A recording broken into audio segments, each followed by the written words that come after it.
Buongiorno a tutti.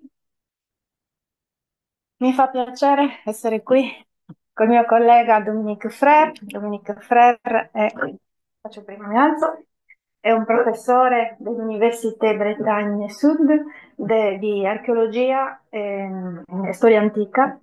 È un collega con cui da tanti anni collaboriamo sia per lo studio dei materiali di Tarsus. No. Dominique Frère è uno studioso soprattutto un etruscologo, è uno studioso di ceramica, di storia degli studi, ma negli ultimi decenni, possiamo dire, ha iniziato uno studio sui contenuti dei vasi, quella che viene chiamata archeologia dell'invisibile, e cioè per capire che cosa c'è dentro i vasi che noi troviamo negli scavi, che cosa ci fosse in antico, anche quando non ci sono dei resti visibili. E questo approccio è un approccio allo stesso tempo archeologico, vale a dire lo studio delle fonti, lo studio dei rituali, anche dati dai contesti archeologici, ma è anche uno studio che si basa su analisi chimiche che vengono condotte da collaboratori, da chimici organici soprattutto, ma anche da altri studiosi, per unire un po' le competenze e capire, ricostruire che cosa ci poteva essere dentro i vasi. Poi vi parlerà delle metodologie. Evidentemente non si conserva tutto ciò che era contenuto nei vasi, si conservano soltanto alcuni elementi e quindi in qualche modo si cerca di ricostruire il tutto unendo quindi i dati delle analisi chimiche, i dati delle fonti, i dati dei contesti, per cercare quindi di dare delle risposte che sono le risposte che tutti noi ci chiediamo, cioè come vivevano, che cosa usavano, qual era la vita quotidiana. Quindi sono molto contenta che lui sia qui, oggi ci parlerà dei profumi. Profumi è una ricerca che lui conduce non so ormai da quanti anni, e tra l'altro lui una decina d'anni fa aveva lavorato anche nel nostro territorio, aveva analizzato alcuni vasi dell'antiquarium, aveva analizzato alcuni vasi degli scavi nostri a Tarros, e quindi aveva, oltre che naturalmente moltissimi altri vasi dei contesti sardi e anche contesti dell'Italia, perché lui ha girato nell'ambito di questo progetto importante del Ministero francese moltissimi siti italiani analizzando vasi provenienti da diversi contesti. Per cui in qualche modo Tarros rientra in una ricerca più importante, una ricerca più vasta, che però credo stia dando e abbia dato dei risultati importantissimi. Prima di dare la parola a Dominique, volevo porgervi il saluto da parte delle istituzioni che non sono potute essere presenti, in particolare saluti da parte del sindaco e da parte del sindaco Antonello Sano e da parte del presidente della fondazione, il dottor Avvocato Cucco. Quindi sono contenta di essere qui con voi e do la parola a Domenico. Grazie. Grazie Fernando.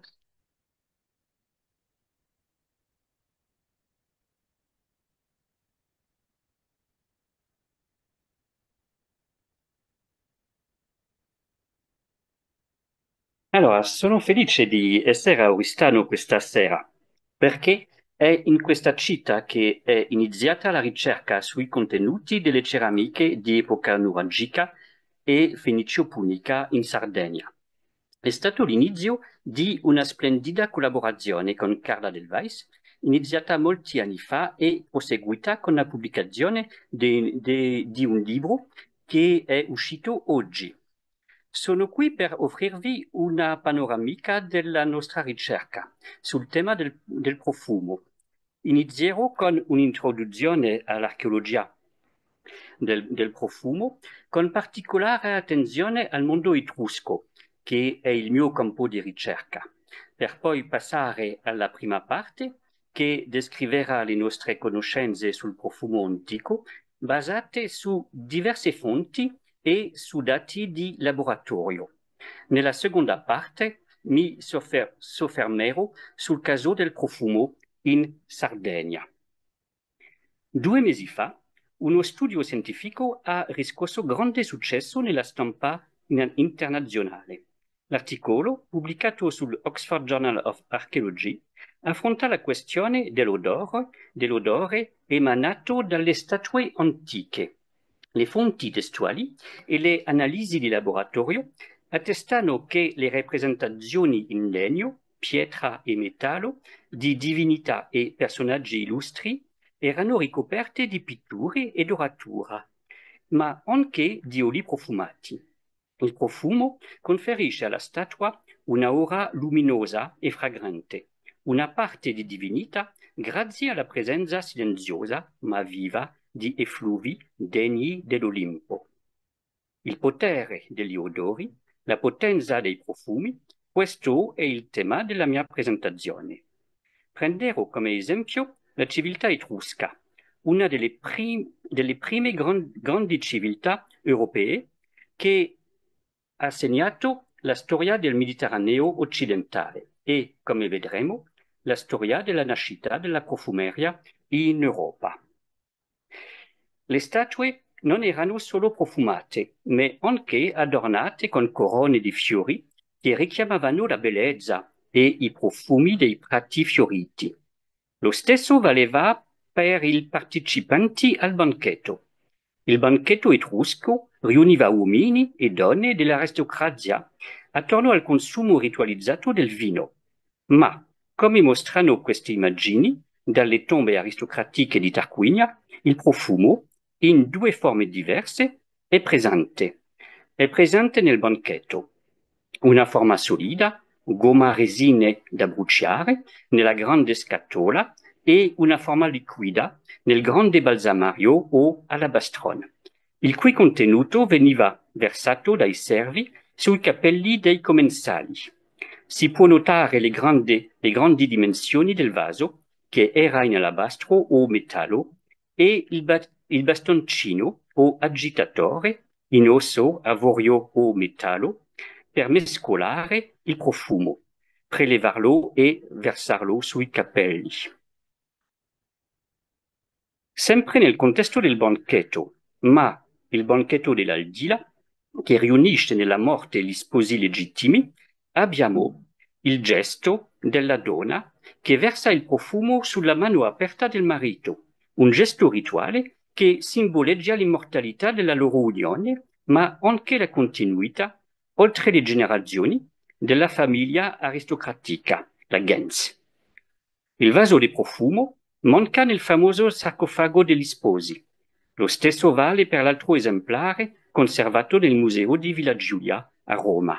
Il motivo è che il vaso era di metallo, forse oro, argento o bronzo. Il profumo è simbolico, ma anche una forza attiva.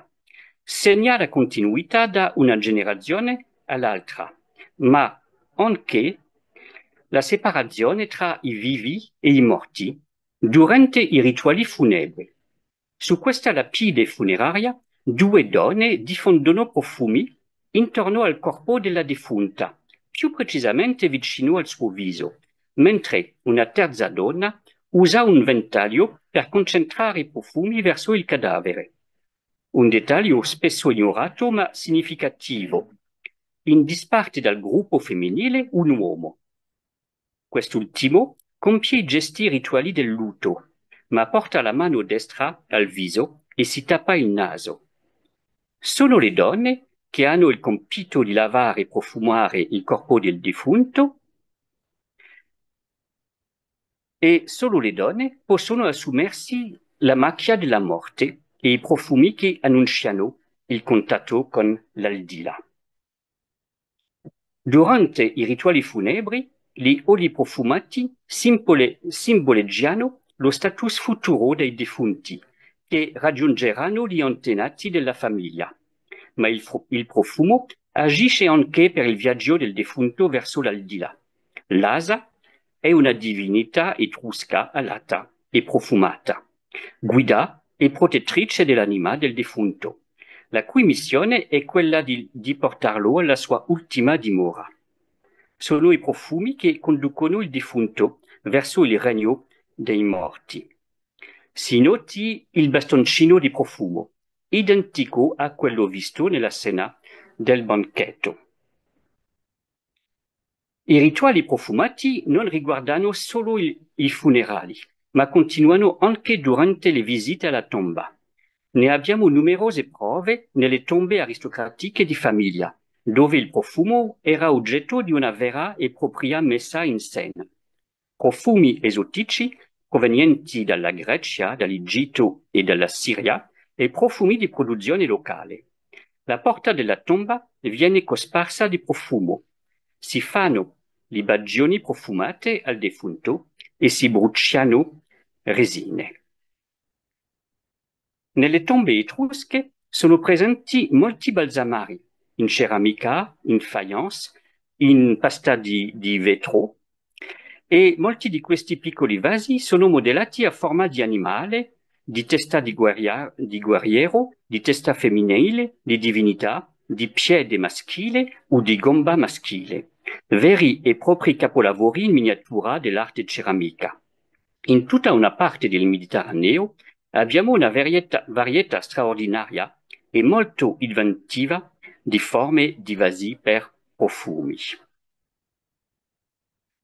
Siamo tra il VII e il VI secolo a.C., un periodo che segna lo sviluppo della profumeria nel Mediterraneo occidentale e in Italia, con botteghe che producono oli profumati e altre che realizzano piccoli contenitori. E questa è l'invenzione del vaso per profumi, un piccolo e bellissimo oggetto destinato a contenere e versare il profumo. Nelle botteghe etrusche, questi piccoli vasi da profumo venivano prodotti in serie, a testimonianza non solo del successo del profumo, ma anche della sua democratizzazione. I vasi per profumi sono una parte importante della cultura materiale etrusca e gli archeologi li stanno studiando in diversi modi. La ricerca si concentra su laboratori di produzione, la tipologia e la cronologia dei balsamari, i modelli e le rotte commerciali, il loro uso e valore e la conoscenza del loro contenuto. In assenza di fonti testuali, la conoscenza tecnica del profumo si basa su analisi chimiche, proteomiche e genetiche. I risultati di queste analisi sono diversi, con componenti che provengono dal campo delle piante aromatiche e degli oli, spesso locali e talvolta esotici, ma anche da risorse animali, con il latte, la cera d'api e, in alcuni casi, ingredienti sorprendenti per profumi, come la bile estratta dalla vesicola biliaria.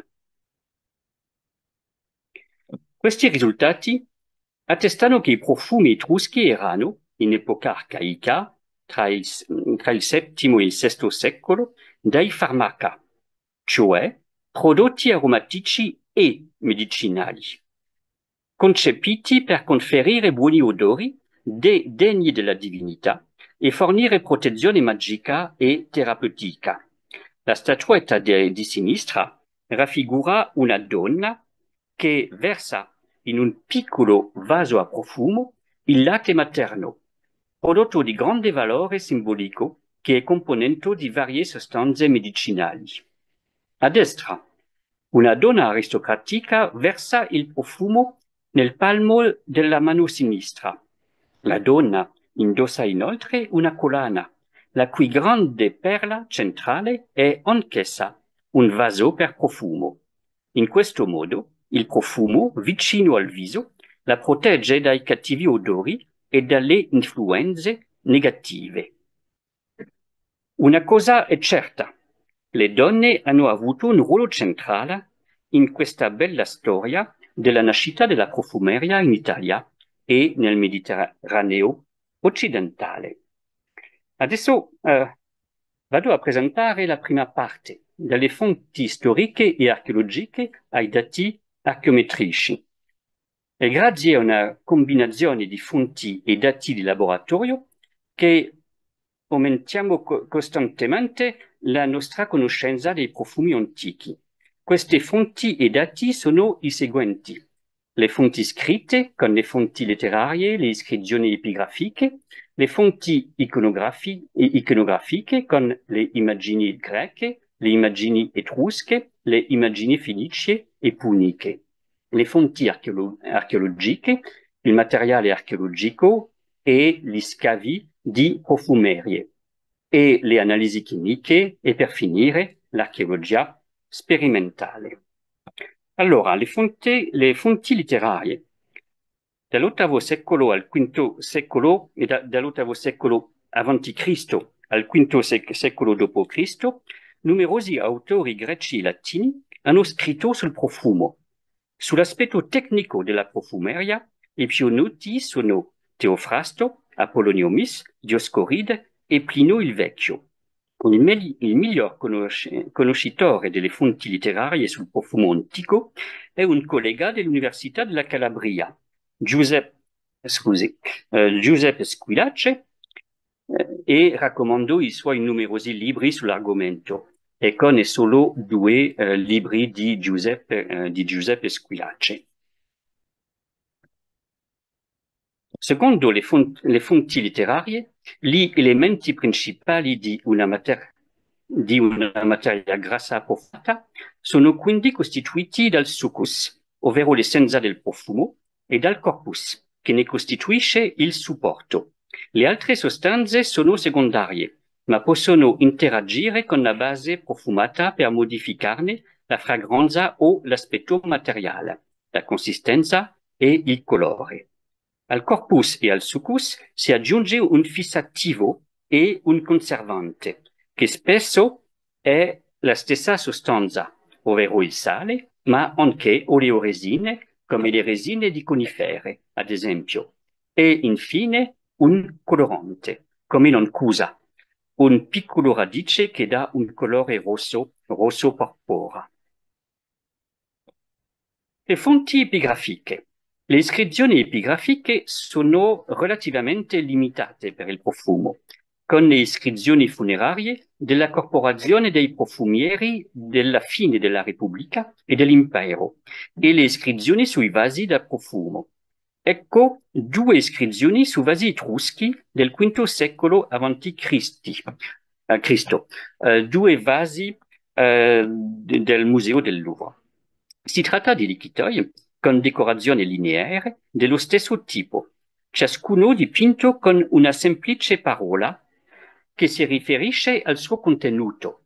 Ma ciò che sorprende è che uno è le N, una sostanza esotica e costosa, e l'altro è una pianta medicinale comune alla campagna mediterranea, la ruta, nota come ruta fetida. La produzione del profumo a Lene si basa sulla macerazione o enfleurage a freddo dei fiori di Cypros, a cui vengono aggiunti vari aromi pregiati come mirra, cardamomo e cannella. Il Cyprinum era infatti un profumo costoso e rinomato, ma molto volatile. Da un lato, in un liquido etrusco, abbiamo un profumo prezioso, dall'altro un profumo che puzza. Ma è davvero un profumo? Le immagini greche. Esistono molte immagini greche di vasi di profumo, sia a figure nere che a figure rosse. Eccone una originale che contrappone il vaso di profumo, un grande alabastron portato da una giovane donna aggraziata, a una grande pianta che sparge le sue foglie in alto. Una pianta ormai scomparsa che nell'antichità era considerata una panacea, il silfion o silfio in italiano, scoperto in Cirenaica dai greci e conosciuto grazie alle raffigurazioni monetarie che ne consentono la descrizione. Le parti della pianta, foglie, fusto, frutti e radice, contenevano un succo fortemente aromatico che, dopo l'incisione della radice e del fusto, coagulava in una massa resinosa. Allo stesso modo, il fusto il fusto veniva raccolto ed essiccato per essere utilizzato come condimento, ma anche come profumo. Oggi non parlo dei profumi romani, ma non posso resistere alla tentazione di presentarvi questa nota immagine della Villa Farnesina di Roma. L'aspetto davvero interessante di questa scena della vita quotidiana di una giovane aristocratica romana è che la donna miscela il proprio profumo. Ha acquistato varie essenze e oli profumati dai profumieri dal foro e senza dubbio, a seconda del suo stato d'animo e degli eventi a cui parteciperà nel giorno, compone il proprio profumo. Le immagini etrusche. Vi ho già mostrato alcune bellissime immagini etrusche che raffigurano il profumo, tra cui affreschi funerari. Ma la rappresentazione più originale non è nota al grande pubblico. Si tratta di un affresco dipinto che compare non in una camera funeraria, ma nel dromos della tomba nel tumulo della regina di Tarquinia. Si trattava di una struttura in legno che aveva la forma architettonica di un tempio.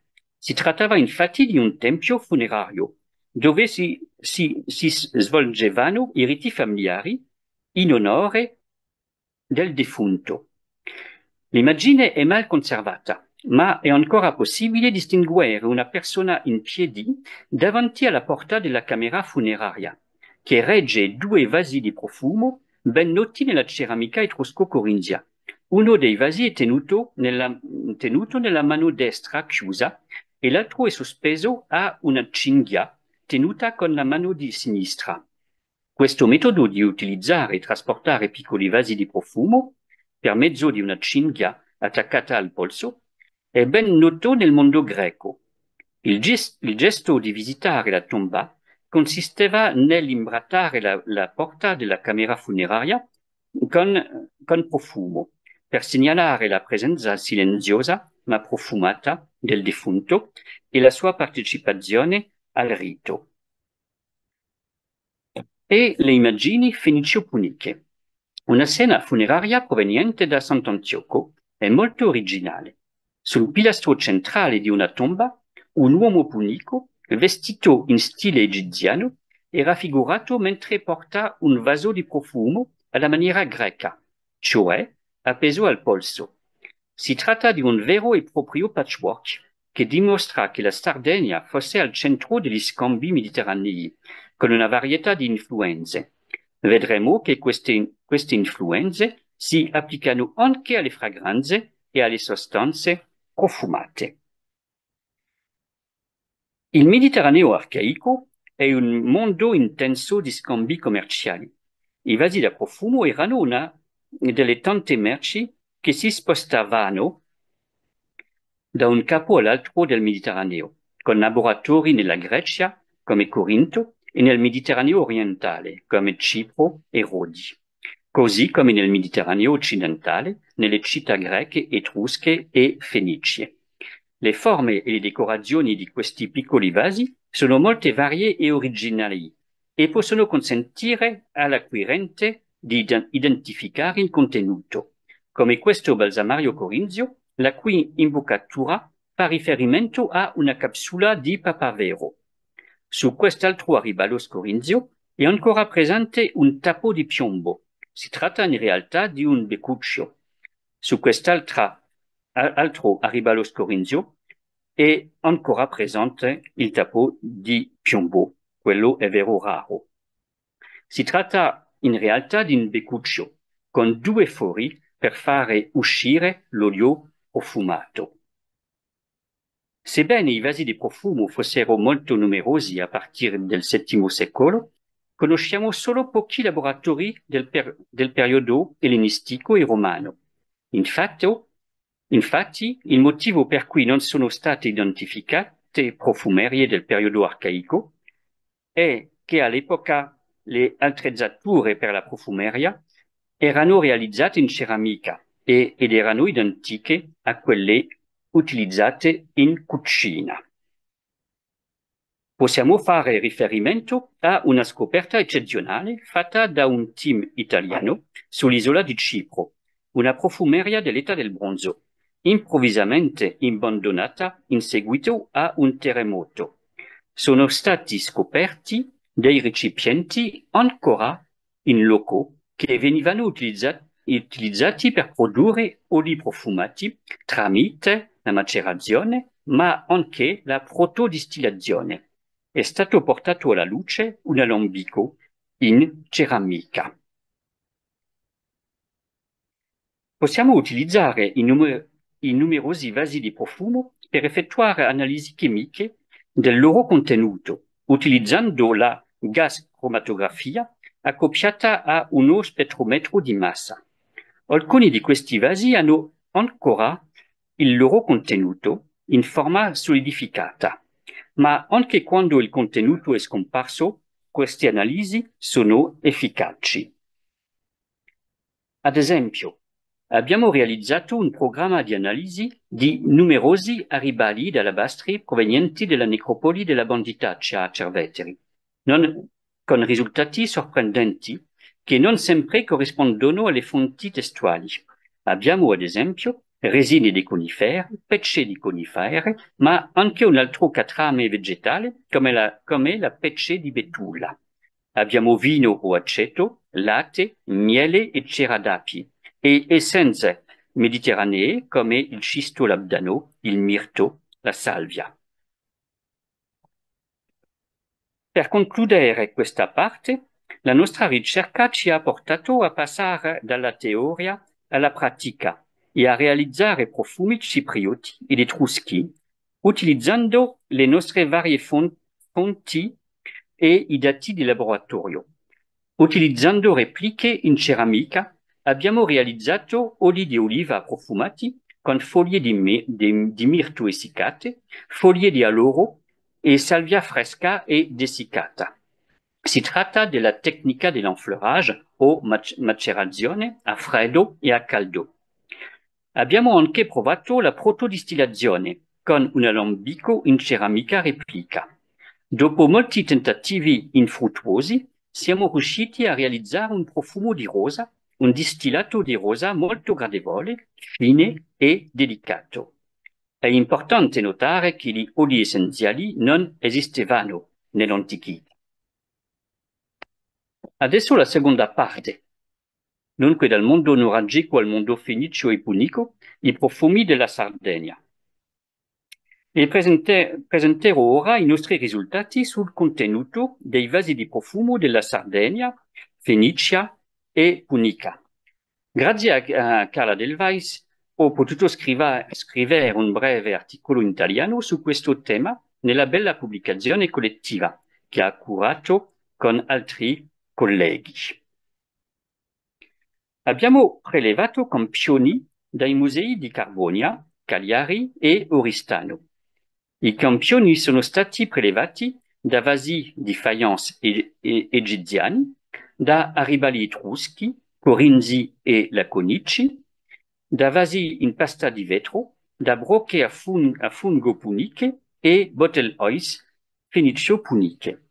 I risultati sono stati pubblicati in 2 articoli che posso lasciarvi se lo desiderate.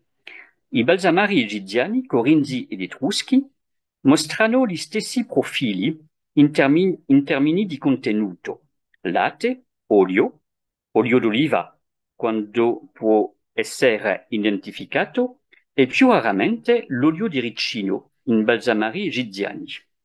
Resina di conifere è un additivo aromatico difficile da identificare. Quando possiamo farlo, l'essenza aromatica è ricavata dalla flora mediterranea, come l'iris. Abbiamo dei risultati molto interessanti dalle 2 arribali dalla regione di Sparta che sono al Museo di Oristano. Olio di brassica, camellina o senape, latte, resina di conifera e essenza di pistacchio lentisco. Questi risultati mostrano che gli arribali laconici non hanno lo stesso contenuto di quelli provenienti da Corinto, Etruria e Egitto. Un'altra categoria di vasi rivela contenuti profondamente originali. Si tratta delle piccole anfore di pasta di vetro. Abbiamo prelevato campioni da una decina di questi bellissimi vasi di piccole dimensioni, provenienti dal Mediterraneo orientale e conservati nel Museo di Cagliari. Questi vasi non hanno contenuto un olio profumato, ma una fragranza liquida senza grassi. Uno di essi emanava un forte odore balsamico quando è stato aperto. Quindi abbiamo pensato che uno di noi stesse masticando una gomma all'odore molto forte. Infatti, i risultati ci hanno permesso di capire l'origine di questo forte odore e canfora. Questo risultato, senza precedenti, ci ha posto un problema. Perché? Prima delle conquiste di Alessandro Magno, sembra difficile credere che il prodotto dell'albero della canfora potesse raggiungere il Mediterraneo e persino il Mediterraneo occidentale. Una collega etnobotanica è stata in grado di risolvere il problema. Ha analizzato i biomarcatori ed è riuscita a identificare un'origine mediterranea per questa essenza conforata, ossia una salvia mediterranea. Una salvia sarebbe l'ottimo candidato per la preparazione di questo tipo di preparato conforato, in miscela con almeno un altro componente, ginepro e cisto labdano. Si trattava di un distillato di salvia fortemente conforato, prodotto per protodistillazione. E questo prodotto era contenuto in questi piccoli vasi estremamente lussosi. La Sardegna ha in serbo per noi una serie di sorprese, tra le migliori in assoluto. Il risultato migliore lo abbiamo ottenuto da una brocca a fungo proveniente da una tomba di Montesirai. Questa brocca conservava ancora parte del suo contenuto in una forma molto compatta e solidificata. I risultati sono stati così sorprendenti che all'epoca non li abbiamo pubblicati. Si tratta di una pasta di agrumi ottenuta dalla corteccia, dall'epicarpo del frutto. Questo ha divertito molto i nostri colleghi italiani che hanno detto che l'origine di limoncello era stata scoperta. Ma questo risultato sembrava anacronistico per il Mediterraneo del V secolo. Gli alberi di limone sono stati documentati solo molto più tardi. La risposta l'abbiamo avuta solo qualche anno dopo, in seguito alla pubblicazione di studi archeobotanici, carpologici e polinici che attestano la diffusione dell'albero del cedro fino al Mediterraneo occidentale, proprio all'epoca della brocca a fungo. Conteneva quindi una pasta spessa di scorza di cedro che corrisponde ai testi greci che menzionano le proprietà medicinali del cedro. Per finire, vorrei presentarvi un libro appena pubblicato oggi sul tema dei rituali funebri. In esso, Carla Del Vaz ed io presentiamo un articolo sulle offerte funerarie di Taros. Circa 10 vasi provenienti dalle tombe scavate da Carla Del Vaz sono stati selezionati per l'analisi. Vasi del banchetto funebre, servizio per bere e ceramica di cucina. Un vaso di profumo etrusco corinzio e 2 balsamari fenicio-punici. La ribalosa etrusco corinzio ha contenuto un olio di lino profumata e un poco di vino o aceto. La brocca a fungo ha contenuto un grasso animale profumato, con pece di conifero e un poco di vino o aceto. La Oi Bottle fenicia aveva lo stesso contenuto della brocca a fungo. Tuttavia, i marcatori di lanolina attestano senza dubbio la presenza di uno stoppino di lana immerso nel grasso profumato. Lo scopo di questo stoppino era quello di diffondere le fragranze e profumare l'atmosfera. La forma della bottiglia è specifica del mondo fenicio e punico e con Carla Del Weiss vogliamo avviare un programma di ricerca con analisi di questa categoria funzionale di vasi per profumi. Dunque possiamo fissare un prossimo appuntamento fra alcuni anni per parlare di risultati di questo prossimo programma di analisi. Vi ringrazio per la vostra attenzione.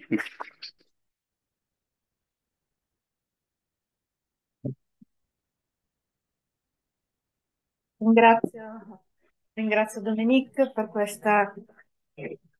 questa lezione. Volevo sapere se ci sono domande, interventi da parte vostra. Sono degli studi molto complessi perché partono da, da- da analisi su varia... mm, prego. Oddio. Aspetti, farò io la... Vuoi ripetere?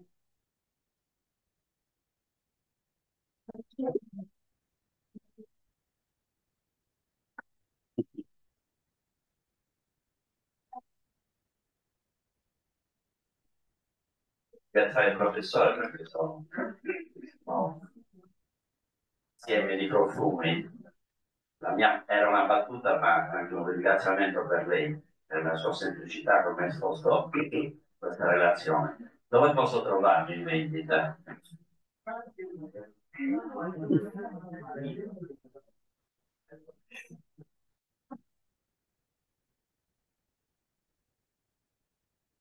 Del mondo? Poi scelti il libro. Le livre, cosa che te li fa? Il libro o i profumi? Non abbiamo un altro Mm. microfono. Mm. Mm. Eh. Allora, i profumi non sono in vendita. Abbiamo lavorato con Yves Rocher per fare i profumi antichi, ma Yves Rocher non ha voluto per fare la vendita di questo genere di profumi. E abbiamo lavorato 2 anni fa in Corsica per fare profumi etruschi, i profumi etruschi di Corsica, della città etrusca di Alea, ma questi profumi non sono in vendita. Allora il libro sarà in vendita a partire della settimana prossima, ma se volete devo mandare a Carla del Weiss alcuni esemplari di questo libro, è in vendita non so più a 28 euro, penso. E dunque posso mandare a Carla del Weiss alcuni esemplari se volete comprare un esemplare. Comunque lasceremo un volume al museo così quando si aprirà. Diciamo. Se non ci sono altre domande, volevo appuntare un attimo l'attenzione su quella brocca in basso che lui ha citato, quella che chiamiamo brocca con orlo a fungo, perché come abbiamo tante volte discusso, è un grosso problema nella archeologia punica, perché ad anni recenti si pensava che questo vaso potesse servire per ungere il corpo del defunto perché sono vasi che si trovano sempre in contesti ad incinerazione di corpi di età arcaica del VII-VI secolo a.C. che sono stati poi bruciati prima di essere poi deposti nella tomba o nella tomba stessa.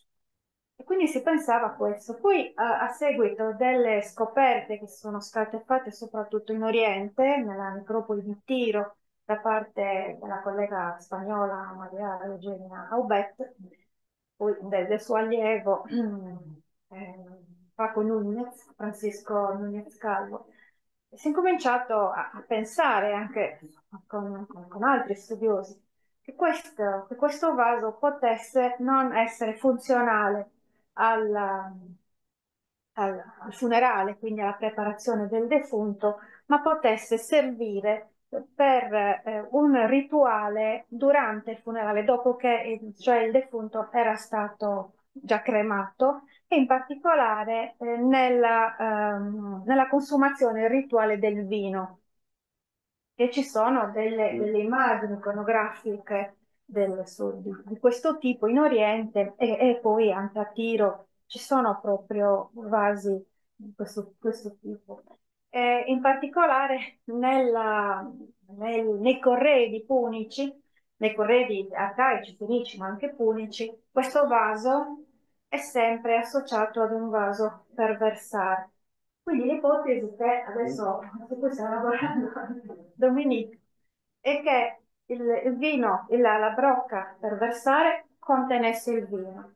Invece quest'altra brocca, che come avete visto, come vi ho detto, poteva contenere delle essenze diverse, poteva servire per insaporire il vino, perché il vino antico non era come quello che noi consumiamo, ma era più vicino all'aceto che non al vino. E quindi non veniva mai bevuto come, o veniva allungato con acqua e poi poteva essere insaporito. Per cui questo studio è molto interessante perché ci fa capire anche l'uso della consumazione del vino, che non è mai un qualcosa di banale come può essere diventato. È come un farmaco che Sì. possiamo versare nel vino. Sì, sì. Come anche un aspetto medicinale, probabilmente. E quindi sono Vedi? questi Medicinale magico. magici. Magico, sì. Ok. Quindi queste analisi stanno in qualche modo, ci stanno facendo capire altre cose. Oppure il vasetto, ecco quello in alto a destra che ha citato Dominique, quello che noi chiamiamo il bottle, ma in realtà è forse un vaso balsamario, un vaso per profumi. Un'ampula o... Un po' sì. Che è il tipico vaso per profumi unico. Le analisi hanno fatto vedere un contenuto di oli, no? Di oli, sì, sì, di Di oli animali, grassi animali, grassi sì, animali. grassi animali, vino, aceto, è una sostanza aromatica, ma non abbiamo potuto identificare questa sostanza aromatica. Questo è il problema. E vi dico una cosa, su quello su cui stiamo lavorando adesso. Quando abbiamo analizzato i materiali, tutti i materiali di Tavros, abbiamo guardato tutti al microscopio, abbiamo guardato proprio migliaia e migliaia di pezzi che provengono dalla necropoli da cui vengono questi, che è la necropoli settentrionale, quella che c'è a San Giovanni. Abbiamo visto che il 99% della produzione è terrestre, sono materiali locali, questi no. Quindi adesso con il progetto che dobbiamo fare, cercare di capire da dove potesse venire questo tipo di vasetto, anche per capire da dove venivano i profumi. Perché in realtà i contenitori per profumi hanno senso cioè sono dei contenitori, appunto, e il contenuto che è la parte più importante, che è quello che può viaggiare. Quindi tutti questi studi così specifici riescono a far capire da dove venivano i profumi, come potevano essere utilizzati. Quindi sono degli studi che ci aiutano a comprendere, a rispondere a quelle domande banali che poi tutti fanno, come vivevano, cosa facevano, cosa usavano. E a queste domande possiamo rispondere solo nel modo in cui ci ha fatto vedere Dominique, cioè guardando le fonti e facendo delle analisi. Questo, queste sono alcune cose che vi posso dire. Sono altre. Prego.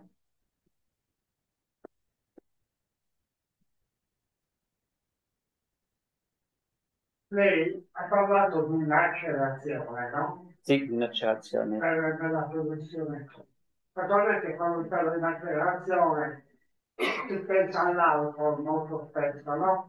La macerazione dell'antichità è in acqua o in acqua e altre sostanze, tipo l'aceto. Ah, sì. Allora abbiamo la macerazione a freddo, la macerazione a caldo. La macerazione si fa nell'olio, in particolare l'olio di mandorla, per esempio, olio di oliva, in particolare, olio di lino. Si fa nell'olio, si può fare anche nel latte. Infatti abbiamo bisogno di una sostanza grassa per, come si dice, per captare il profumo, le essenze. La caseina è utile per fare il profumo. Caseina. Ah, sì, la caseina, sì, sì, sì. Infatti no, c'è il latte, c'è il vino, c'è anche il vino che può essere, ma il problema del vino è che ha un odore. C'è il vino, c'è l'olio e i grassi animali. Ma i grassi animali non sono utilizzati in Grecia, ma sono utilizzati in Egitto, i grassi animali di Dua, oca, quindi grassi animali di oca, per esempio.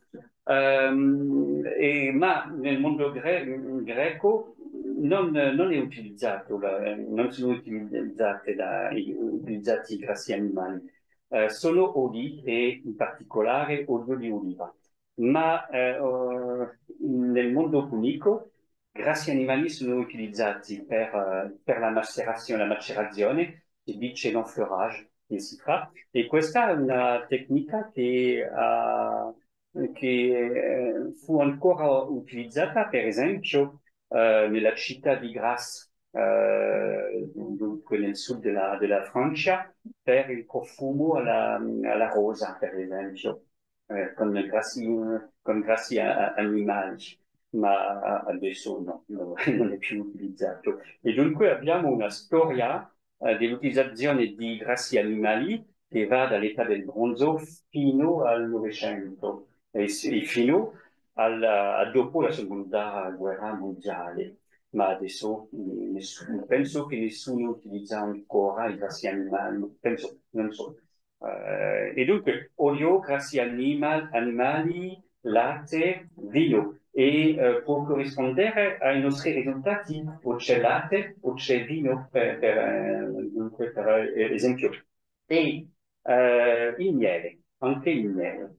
E si deve avere, per esempio, il mano coperta di miele per fare la macerazione. Perché non lo so, ma c'è il miele utilizzato per la fabbricazione dei profumi. E dunque corrisponde ai nostri risultati. Miele ceradati. I preservativi quali erano? Davano già dei preservativi? Sì, abbiamo bisogno di, per esempio, per i profumi che abbiamo fatto i profumi 5 anni fa, 4 anni fa, e i profumi sono ancora attivi. Perché? Allora, i fissativi sono semplici, è il sale, e in particolare le resine di conifere. E questo funziona bene, ha un odore la resina di conifera, ma funziona bene si dice come fissativo, e funziona bene la resina di conifero e il sale. Grazie. Grazie.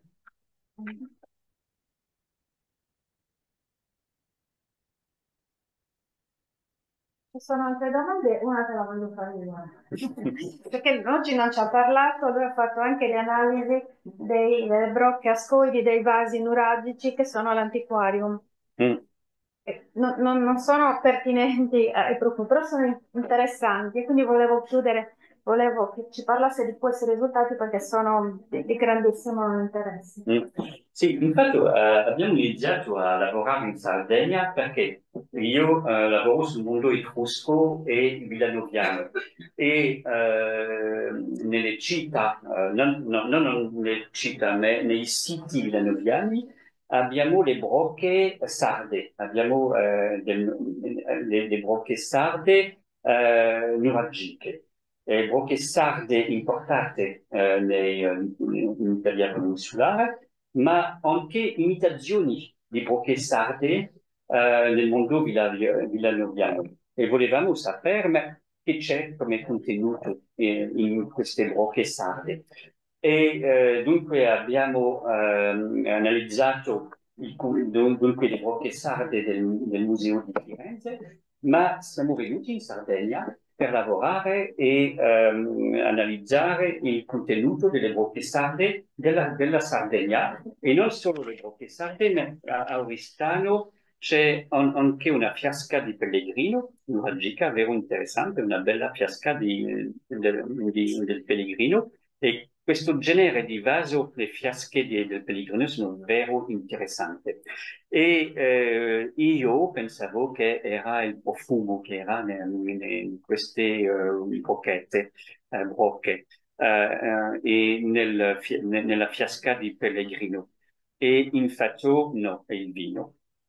Ma per me è meno interessante, ma per i colleghi è vero interessante, perché vuol dire che al periodo nuragico si aveva il vino sardo che era importato in Italia peninsulare.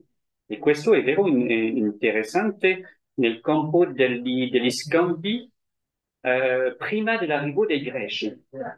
E questo dunque prima dell'arrivo dei Greci e del vino greco, ci aveva il vino sardo in Italia peninsulare, nel mondo villanoviano. E questo è vero interessante. Non è profumo, ma è il vino.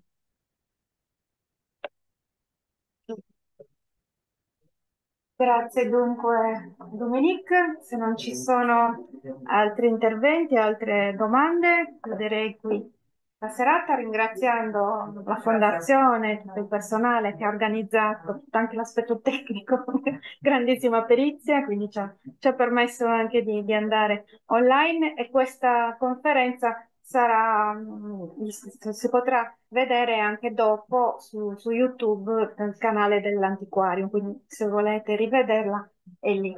Quindi ringrazio chiaramente Dominique che è venuto